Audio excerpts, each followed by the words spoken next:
75 days after transplanting, ito na po siya, ang ating inbreed RC402.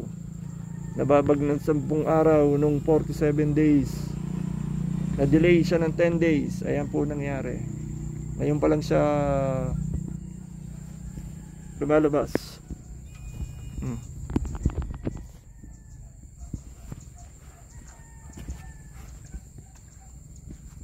Ayan, ngayon pa lang lumalabas.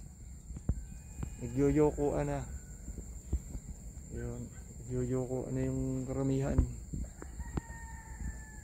Maganda naman ang standing crop ng ating RC402. Yan,